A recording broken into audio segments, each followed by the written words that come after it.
हरे कृष्णा। हम रोज मंगल आरती गाते हैं।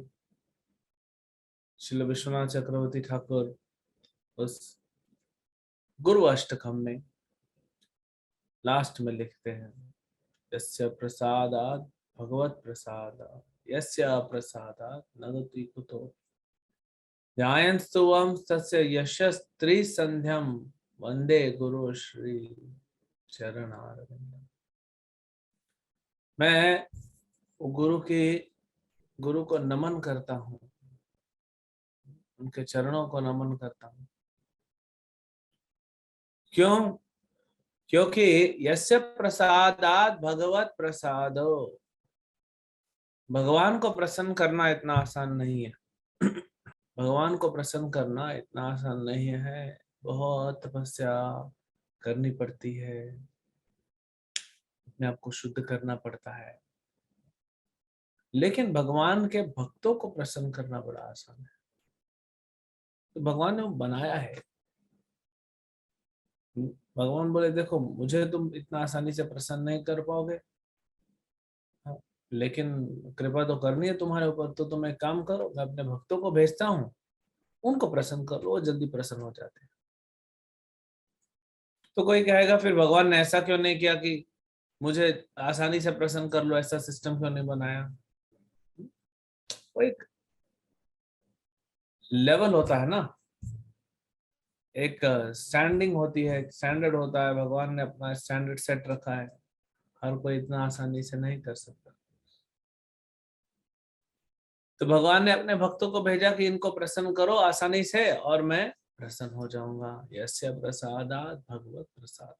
तो भक्त, अगर कोई भी भगवान का भक्त जितना भक्ति में उन्नत होगा उतना अच्छा, वो अगर एक बार आपसे प्रसन्न हो जाए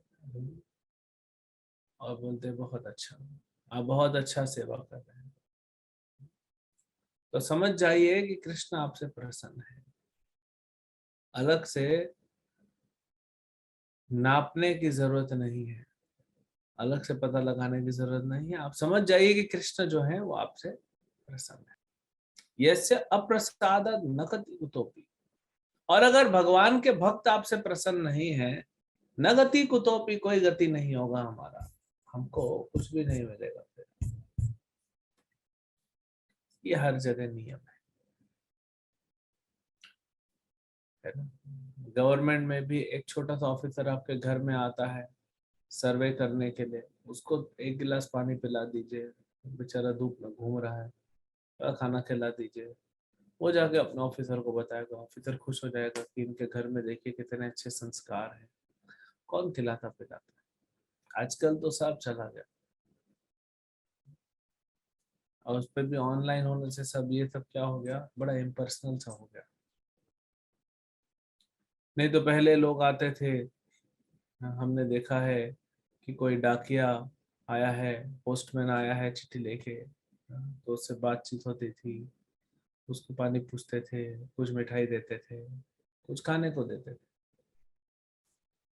आजकल सब ईमेल में हो गया। फिर अभी कुछ आप मंगा रहे हैं कुरियर से, तो सिक्योरिटी के पास ड्रॉप कर दो। हाँ, फिर ऐसा होता है।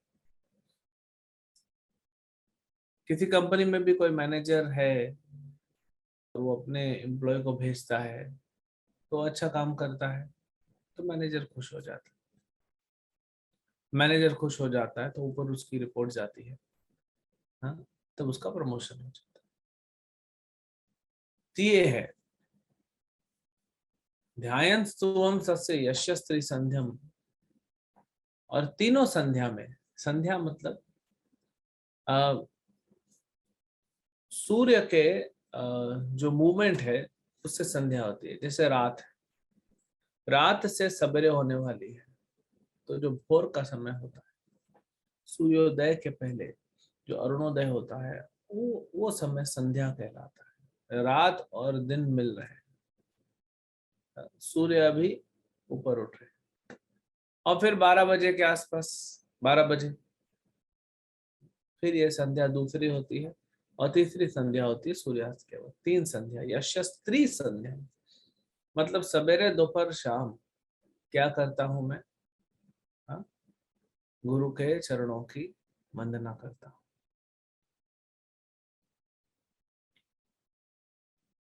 तो इसीलिए हमें अगर भगवान चैतन्य महाप्रभु भगवान कृष्ण को अगर प्रसन्न करना, उनकी कृपा प्राप्त करनी है, तो बड़ा महत्वपूर्ण है हमारे आचार्यों को प्रसन्न करना, क्योंकि वे भेजे गए हैं भगवान द्वारा। प्रभुपाद जी को भगवान ने भेजा प्रचार करने, और प्रभुपाद कितना सरल तरीके से प्रसन्न हो जाते हैं। थोड़ा सा बस एफर्ट डालना है। तो थोड़ा सा एफर्ट अगर हम डालें, स्पेशली ये बुक डिस्ट्रीब्यूशन का महीना है, मैराथन चालू हो चुका है, थोड़ा सा एफर्ट डालें तो हो जाता है। अभी मुझे 3 भक्तों का इंक्वायरी आया। जय श्री माता जी ने 5-6 स्कूल्स में बात कर लिया गीता कॉन्टेस्ट के लिए, है ना। और रेणु शर्मा माता जी ने बात कर लिया, वो 10-15 स्कूल हो जाएगा बोल रहे हैं। ऐसे भक्तों ने प्रयास किया है। तो हिना अग्रवाल माता जी भी गोवर्धन में उन्होंने प्रयास किया।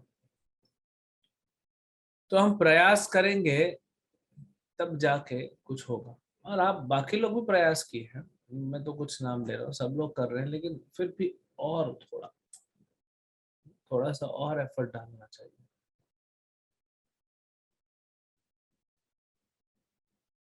हमारे शुद्धिकरण के लिए ये कार्य तो भगवान ने भी किया, भगवान ने प्रचार किया, भगवान के भक्तों ने प्रचार किया, नित्यानंद प्रभु ने प्रचार किया, हरिदास ठाकुर ब्रह्मा जी उन्होंने प्रचार किया। सब प्रचार में लगे। से जीवों पे दया करना बहुत जरूरी है। एक बहुत सुंदर श्लोक आता है श्रीमद् भागवत में, जीवों पे दया करने के लिए शिव जी ने जहर अपने कंठ में धारण किया। जब समुद्र मंथन लीला हो रही थी और उसमें से जहर निकला था हलाहल, तो इतना भयावह वो जहर था कि उससे जो गर्मी निकल रही थी, धुआं निकल रहा था, उससे सब मर रहे थे, जल रहे थे, दम घुट रहा था। सारे देवता असुर सब भाग भाग के जाते हैं भगवान अजीत के पास, भगवान नारायण के पास। भगवान बोलते हैं ये सेवा मैंने शिव जी को दे के रखी है, जहर पीने का सेवा शिव जी का है। तो चलो शिव जी के पास। तो शिव के पास जाते हैं। शिव अपनी पत्नी माता पार्वती से पूछते हैं कि देखो, ये सब हमारे बच्चे दुख में है। माता पार्वती कहती है यस, इनको बचाना चाहिए। तो फिर वो जहर पीते हैं। वहीं पे श्लोक बताया गया है कि कैसे दूसरों के लिए अगर हम कष्ट लेते हैं, दूसरों के आध्यात्मिक भले के लिए, भौतिक भले के लिए नहीं, आध्यात्मिक भले के लिए अगर हम कष्ट लेते हैं, तो भगवान बड़े प्रसन्न होते हैं। क्यों शिव जी इतने प्रिय हैं कृष्ण को? सर्व प्रिय, सबसे प्रिय कृष्ण को है शिव जी। वैष्णवा नाम यथाश्रम, क्योंकि वो दूसरों के लिए, दूसरों के आध्यात्मिक भले के लिए वे अपना, तो जब हम दूसरों के आध्यात्मिक भले के लिए कष्ट लेते हैं तो भगवान बड़े प्रसन्न होते हैं। तो इसीलिए हम प्रभुपाद जी को प्रसन्न करने के लिए पुस्तक वितरण करते हैं। प्रभुपाद जी प्रसन्न होते हैं, हमारे आचार्य प्रसन्न होते हैं, भगवान नित्यानंद प्रभु प्रसन्न होते हैं, भगवान चैतन्य महाप्रभु प्रसन्न होते हैं, और अल्टीमेटली राधा रास बिहारी प्रसन्न होते हैं। बस इन लोग प्रसन्न हो गए, फिर क्या कर। गुरु और भगवान की प्रसन्नता ही हमारे जीवन का सर्वोत्तम लक्ष्य है। वे एक बार हमसे प्रसन्न हो गए, फिर हमको अलग से कुछ करने की जरूरत ही नहीं। तो ये है, इसीलिए थोड़ा प्रयास कीजिए, आपको डेफिनेटली रिजल्ट मिलेगा। आप देखेंगे, आप अगर प्रयास करेंगे बुक डिस्ट्रीब्यूशन भी होगा, और जो हृदय में संतुष्टि मिलेगी, आप सोचेंगे ये कभी मिला ही नहीं था, कभी नहीं मिला। जो हृदय में संतुष्टि मिलेगा जब कोई व्यक्ति आपसे बुक खरीदेगा, जब कहीं स्कूल में गीता कॉन्टेस्ट होगा, स्टूडेंट्स उसमें भाग लेंगे, जो हृदय को संतुष्टि मिलेगी, और उससे क्या होगा, भगवान प्रसन्न हुए, आपके हृदय को संतुष्टि मिली, दूसरों को गीता भागवत का ज्ञान मिला, और क्योंकि भगवान आपसे प्रसन्न हुए तो आपका जप जो है हरे कृष्ण महामंत्र करना बड़ा स्मूथ हो जाएगा, जैसे मक्खन पे चाकू चलाने जैसा हो जाएगा। क्योंकि जब तक गुरु और भगवान प्रसन्न नहीं होंगे, हमारा जप उतना क्वालिटी इंप्रूव नहीं होगा। एक जप में हमारे जंप लगेगा क्वालिटी में, और आप संतुष्ट हो जाएंगे, आनंद का अनुभव करेंगे। आप में से कई भक्त हैं जो हर साल बुक डिस्ट्रीब्यूशन करते हैं, और कई भक्त हैं जिनके लिए पहला मौका है। लेकिन हम तो देख रहे हैं बहुत सारे भक्त हैं जो पहली बार कर रहे हैं लेकिन अच्छा कर रहे हैं। तो जो पहले कर चुके हैं वो कितना अच्छा करेंगे, वो तो और ज्यादा अच्छा करेंगे। और करना चाहिए, एफर्ट डालिए। प्रभुपाद जी ने दिल्ली में, यहाँ कुछ भक्त दिल्ली के हैं, एक ही शहर है पूरे दुनिया में जहाँ पे प्रभुपाद ने स्वयं पुस्तक वितरण किया हुआ है, दिल्ली। एक बार प्रभुपाद जी पुस्तक वितरण कर रहे थे, और एक बैल आया दौड़ता हुआ, तब तो गाय बैल चलते थे ना शहरों में। बैल आया दौड़ता हुआ और प्रभुपाद को मार दिया। प्रभुपाद जी का शरीर पूरा दूर फेंका गया और बेहोश हो गए। वहीं पड़े थे, कोई नहीं आया। 3-4 घंटे बाद होश आया और उठे, और फिर बुक डिस्ट्रीब्यूशन चालू कर दी, फिर पुस्तक वितरण का कार्य चालू कर दिया। ये नहीं बोले भगवान मैं तो आपका काम कर रहा हूँ, बैल को आपने भेज दिया। कष्ट सहना भगवान के लिए, ये भक्त के लिए आनंद का कार्य होता है। इसको कहते हैं बर्डन ऑफ लव। क्या कहते हैं? Burden of love. दो प्रेमी होते हैं संसार में भी, हम देखते हैं, वो एक दूसरे को प्रसन्न करने के लिए कष्ट लेते हैं।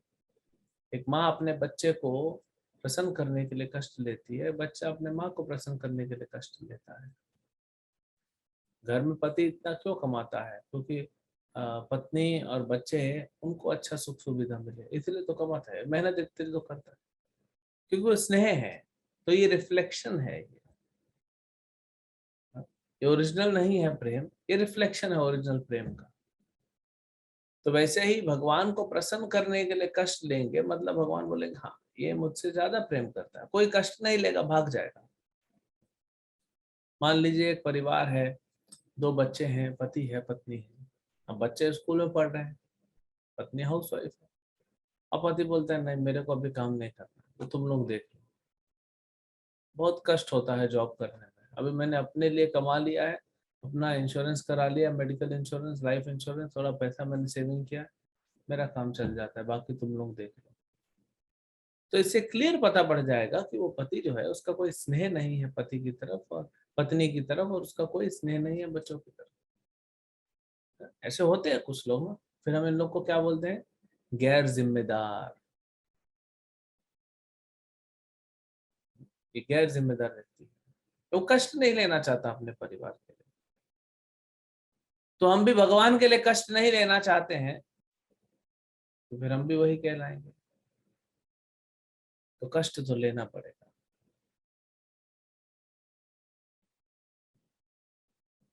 साधना करने के लिए कष्ट लेते हैं। हाँ, कई लोग होंगे आप में से जिनको बाहरी तकलीफ होगी, जैसे घर वाले सपोर्ट नहीं करते, छुप छुप के साधना करना पड़ता है, स्टूडेंट्स के साथ होता है। और फिर अंदर का तो है मन का तकलीफ, फिर शरीर का। लेकिन बाहर वाले ताना मारते हैं, जब से जब करने लगा है बिल्कुल निठल्लू हो गया है। फिर भी आप लगे हो तो मतलब कृष्ण बोलते हैं हाँ ये मुझसे प्रेम करता है, कष्ट सह के भी ये मेरे लिए कर रहा है। आप सोचिए भगवान कितने कृतज्ञ होंगे। तो कोई बोलेगा कि प्रभु भगवान फिर देते क्यों नहीं कृपा? भगवान ऐसे नहीं देंगे कृपा, क्योंकि अभी कृपा दे देंगे भगवान हमको अच्छी खासी तो हम फिर भटक जाएंगे। इसलिए भगवान जीवन के अंत में कृपा देंगे। अभी जमा हो रहा है, अभी थोड़ा थोड़ा दे रहे हैं, बाकी जमा करके रख रहे हैं।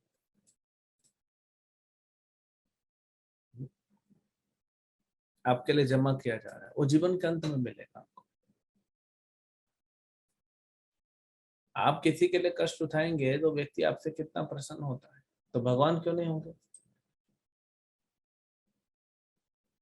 तो ऐसे ही जब पुस्तक वितरण करते हैं दूसरों का भला भी होता है, उसमें भगवान प्रसन्न होते हैं। आप कष्ट ले रहे हो, उसमें गुरु और भगवान दोनों प्रसन्न है, तो भगवान तो आपसे डबल प्रसन्न हो जाए, क्योंकि आप कष्ट भी ले रहे हैं और आप दूसरों पे दया भी कर रहे हैं।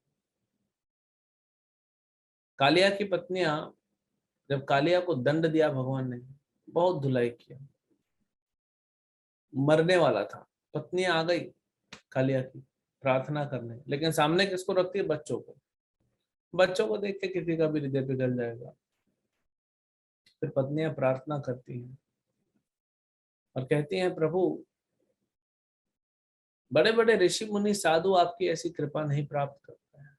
ब्रह्मा जी तरसते हैं अपने सर पे आपके चरण को लेने के लिए, शिव जी तरसते हैं, ये कालिया ने क्या किया है जो इसको कृपा मिल रही है? क्या इसने कोई तपस्या की है? पिछले जन्म का था, लेकिन क्या इसने कोई तपस्या की कभी?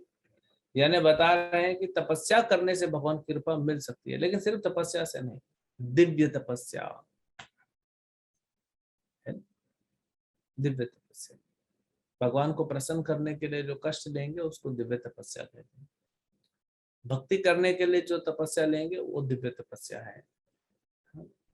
ठेला गाड़ी खींच कर पैसा कमाने को तपस्या को दिव्य तपस्या नहीं कहते। फिर दूसरा तपस्या से तो नहीं, उतना तो नहीं लग रहा है। अच्छा, इसने अमानी ने माने देना, दूसरों को सम्मान दिया और खुद मान की इच्छा नहीं रखा, ऐसा हो सकता है इसीलिए आप खुश हो गए? वो भी इतना कन्विंसिंग नहीं लगता उनको। फिर तीसरा बोलती है प्रभु जरूर कभी ना कभी इस कालिया ने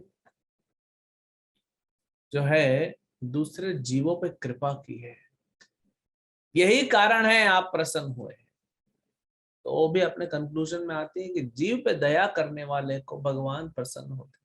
भगवान का चरण मिला था कालिया के सर पे, 1000 फन थे कालिया के, उस पे 108 पे भगवान नाचे थे। सोचिए, हमको तो पता भी नहीं कि भगवान का सर, भगवान का चरण हमारे सर पे पड़ने का मतलब क्या होता है। हमारे सर पे तो भगवान आएंगे, अरे प्रभु क्या प्रभु आप ब्रज में घूमते रहते हो, पूरा धूल धूल कर दिए, देखो अभी तो मैं बाल धो के आया था, अब पूरा धूल लगा दिया। अभी हम लोग तैयार नहीं है ना भगवान का चरण धोने के लिए, इसलिए भगवान हमको दर्शन नहीं देते, अपराध कर बैठे। कुछ लोग बोलते हैं हम तो कर रहे हैं भगवान, क्योंकि हम अभी पूरी तरह से शुद्ध नहीं है, सफिशिएंटली शुद्ध नहीं है, तो हम अपराध करना बैठे हैं, इसलिए भगवान हमें जो है बाद में दर्शन देंगे, बाद में कृपा करेंगे। तो भगवान क्यों प्रसन्न हुए थे कालिया से? जो ब्रह्मा शिव को नहीं दिए वो कालिया को क्यों मिला? क्योंकि उसने दूसरे जीवों पे तपस्या दया किया। तो इसीलिए हम भी जब दूसरों पे दया करेंगे तब जाके हम, हमारे ऊपर भगवान बड़ी सरलता से प्रसन्न हो जाते हैं, बड़ी आसानी से प्रसन्न हो जाते हैं, और यही हमको चाहिए। और भगवान का मिशन है पुस्तक वितरण करना, तो पुस्तक वितरण करने से अच्छा कोई सेवा नहीं। तो पुस्तक वितरण कीजिए, कष्ट लीजिए उसमें, बिना कष्ट के कुछ नहीं मिलेगा, उसमें कष्ट लीजिए और आपको संतुष्टि मिलेगी, आनंद मिलेगा, आपकी साधना बढ़ेगी। आप देखेंगे आपका जैसे जैसे आप बुक डिस्ट्रीब्यूशन करते जाएंगे, हाँ, आपका हरे कृष्ण मंत्र में सुधार आता जाएगा, जप करने में नींद कम होती जाएगी, मन लगता जाएगा, क्योंकि शुद्ध हो रहे हैं ना।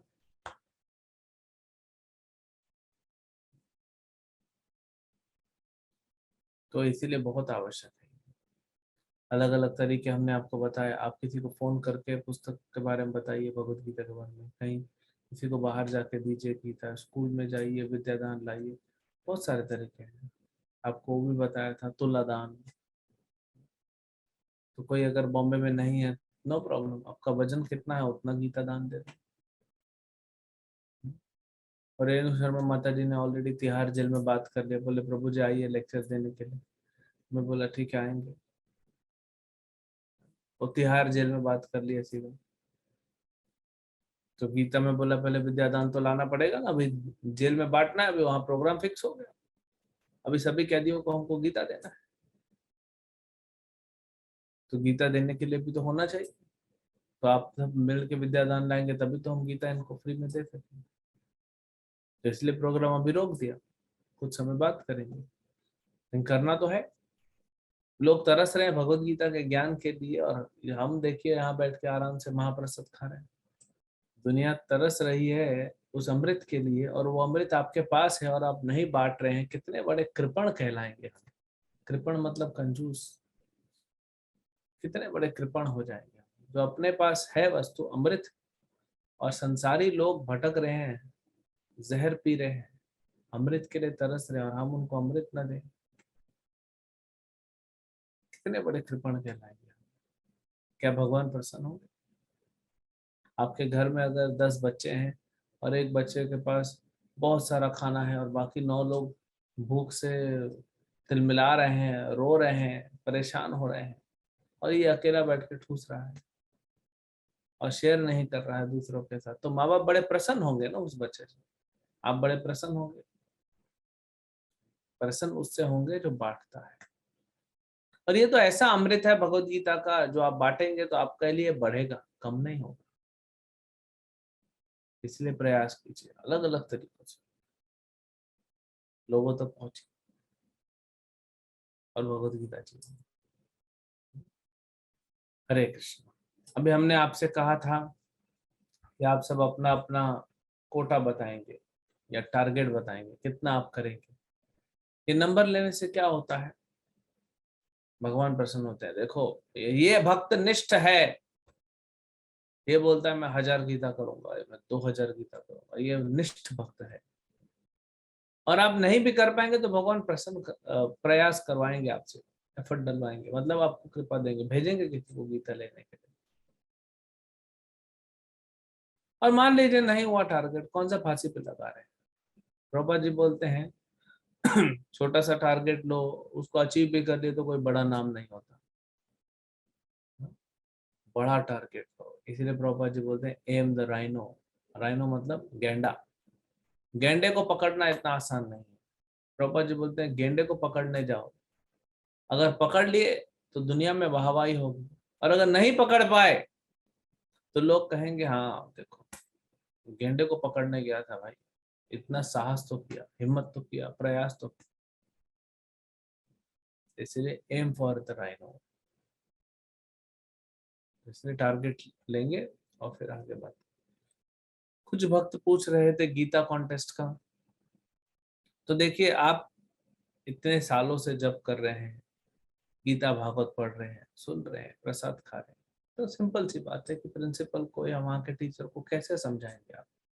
बहुत सरल है। आप जाके बोलेंगे हरे कृष्णा सर, हम इस्कॉन से हैं, आप जानते होंगे हरे कृष्णा हरे राम संस्था पूरे विश्व में प्रचार प्रसार में लगे हुए हैं निस्वार्थ भाव से। हम देख रहे हैं कि समाज किस तरफ जा रहा है, हाँ? अधोगति हो रही है, वो मानेगा। फिर आप बोलेंगे स्पेशली बच्चे, क्योंकि वे कच्चे हैं अभी, और उनको ये मीडिया की तरफ से या समाज की तरफ से बहुत सारा चीजें नेगेटिव मिल रही है। कहा जाता है कि जो बच्चा 10वीं पास हो गया तब तक उसने 1 लाख से ज्यादा एक्शन सीन्स देखे हैं टीवी पे, एक्शन, मर्डर, रेप, सुसाइड्स, ये सब देखता है। तो उसके दिमाग, उसका अभी मन कच्चा है, अभी वो उतना परिपक्व नहीं हुआ है। 8th क्लास में है, 9th में, 10th में, बहुत नाजुक है, डिसीजन नहीं ले सकता उतना। और ये सब नेगेटिव चीज देखा है। आज के बच्चों को फेलियर से डील करना नहीं आता क्योंकि सिखाया ही नहीं। यहाँ बड़े बड़े महारथी अर्जुन को भी फेलियर सहना पड़ा, युधिष्ठिर को फेलियर सहना पड़ा। तो कैसे डील करना है, तो बच्चों पे इसका ज्यादा प्रभाव हो रहा है। अगर सर हम बच्चों को ही भगवत गीता का ज्ञान देंगे, समझाएंगे, तो ये आगे चल के कितना इनको हेल्प मिलेगा। नहीं तो ये सारे बच्चे गलत रास्ते पे जा रहे हैं, जा ही रहे हैं। क्या नहीं कर रहे हैं आज के स्टूडेंट्स। आपका जमाना अलग था। आज के स्टूडेंट्स जो हैं क्लास 5th में, क्लास 6th में, क्या नहीं कर रहे हैं। पता नहीं ये प्रथा क्यों बंद कर दी गई चाइल्ड मैरिज की। आज सिर्फ चाइल्ड मैरिज नहीं हो रहा है, बाकी सब हो रहा है। पहले इसीलिए बाल विवाह बड़ा साइंटिफिक है। एक लड़की जब कुंवारी होती है उसी समय 11 साल 10 साल में या बचपन में उसका विवाह फिक्स किया जाता है। इसका मतलब नहीं कि वो ससुराल चली जाती है और बच्चे पैदा करती है। उसका मन फिक्स हो जाता है, ये मेरा पति है, और लड़के का मन फिक्स हो जाता है, ये मेरी पत्नी है। इधर उधर देखना नहीं दोनों। तो संस्कार बनते हैं। आजकल क्या चल रहा है मुझे आपको बताने की जरूरत नहीं, आप तो बाहर रह रहे हैं, समाज में रह रहे हैं, ज्यादा आपको पता है। 6th क्लास 7th क्लास के लड़के सिगरेट पीना, शराब पीना, नशा करना, गलत कामों में लगना। काम तो सब वही गलत कर रहे हैं। तो इनको रोकेगा कौन, इनको समझाएगा कौन। तो ये जाके प्रचार कीजिए, कन्विंस कीजिए, और फिर जैसे ही हो जाता है फिर हम बताइए। तो गीता कॉन्टेस्ट में क्या होता है, हम एक भगवत गीता देते हैं, इंग्लिश, हिंदी, जो भी लैंग्वेज उन लोग ज्यादा समझते हैं, और साथ में एक बुकलेट देंगे जिसमें क्वेश्चन पेपर होगा, यानी मल्टीपल चॉइस क्वेश्चन होंगे। उसके आंसर ढूंढिए, टिक कीजिए। 1-2 महीना हम देंगे, दिसंबर में हम रजिस्ट्रेशन करेंगे, भगवत गीता और कोर्स मटेरियल दे देंगे, और मार्च के आसपास, अप्रैल के आसपास जब बच्चे फ्री होंगे तब हम एग्जाम का डेट डिक्लेयर करते हैं, स्कूल के साथ बात करके। और फिर प्राइज डिस्ट्रीब्यूशन होगा। स्कूल लेवल पे प्राइज मिलेगा, डिस्ट्रिक्ट लेवल पे प्राइज मिलेगा, नेशनल लेवल पे प्राइज मिलेगा। तो हम प्राइजेस देंगे बच्चों को, और सबको पार्टिसिपेशन का सर्टिफिकेट मिलेगा। जो भी भाग लेगा, रजिस्टर किया, उसको सर्टिफिकेट मिलेगा। तो ये सब जाके बताना कितना सरल है। अभी इसमें क्या होता है देखिए, हिंदी भगवत गीता मान लीजिए अभी 130 का है, इंग्लिश 160 का है। फिर वो बुकलेट आता है, फिर प्राइजेस होते हैं, फिर ट्रांसपोर्टेशन कॉस्ट होती है, फिर ट्रैवलिंग होती है डिवोटीज की। कहीं एक साथ 8-10 स्कूल मिल गए तो हम यहाँ से 2-4 डिवोटी भेज देंगे। तो ये सब खर्चा करते करते 200 के ऊपर हो जाता है। हम स्टूडेंट से लेंगे सिर्फ 100 रुपए। कितना लेंगे, प्रिंसिपल को आपको बताना है कि 200 से ऊपर खर्चा है, लेकिन हम स्टूडेंट्स के लिए सब्सिडाइज करते हैं सिर्फ 100 रुपए। मतलब गीता ऑलमोस्ट फ्री हो जाती है। तो ये सब्सिडी को पूरा करने के लिए क्या करते हैं हम, इसीलिए तो ये नहीं बताना है प्रिंसिपल को, ये आपको बताना, इसीलिए हम विद्यादान लाते हैं। फ्री में गीता जो स्पॉन्सर करता है, मेरी तरफ से 108 गीता, मेरी तरफ से 500 गीता, मेरी तरफ से 1000 गीता मैं लेके आता। फिर ये गीता हम स्टूडेंट्स को देते हैं और जेल में देते हैं। तो ये आप प्रचार कीजिए, लोगों को मिलिए, समझाइए। हाँ, बहुत सारा शादियां हो रही हैं, शादियों में बंटवाइए। भगवत गीता ऐसा है, कई बार ऐसा होता है ना कि घर में किसी की मृत्यु हो जाए तो खाना नहीं बनता है, घर में कुछ दिन तक खाना नहीं बनता। लेकिन भक्ति नहीं रुकती है, अन्न रुकनी चाहिए। हरे कृष्ण महामंत्र नहीं रोकना है, भगवत गीता नहीं रोकना है। इनफैक्ट घर में मृत्यु हो जाती है, लोग गीता का पाठ कराते हैं। तो हर मौके पे, हर अवस्था में भगवत गीता है। किसी की मृत्यु होने वाली है तो भी गीता का पाठ होता है, मृत्यु हो गई तो भी गीता का पाठ होता है। बोलते हैं मोक्ष मिलता है, क्योंकि आत्मा अभी भी वहीं पे भटक रही है। 12-13 दिनों तक, जब तक 13वीं नहीं हो जाती। तो गीता का पाठ उसके भले के लिए होता है। तो गीता के श्लोक जब उच्चारण होते हैं और उसको चर्चा किया जाता है तो उसके कान में पड़ता है, उससे उसका उद्धार होता है, नहीं तो भटकना पड़ता है संसार में। तो भगवान ने दिया है ये भक्ति का रास्ता, उसको हम भी अपनाएं, दृढ़ बने और दूसरों को प्रचार करें। हरे कृष्णा।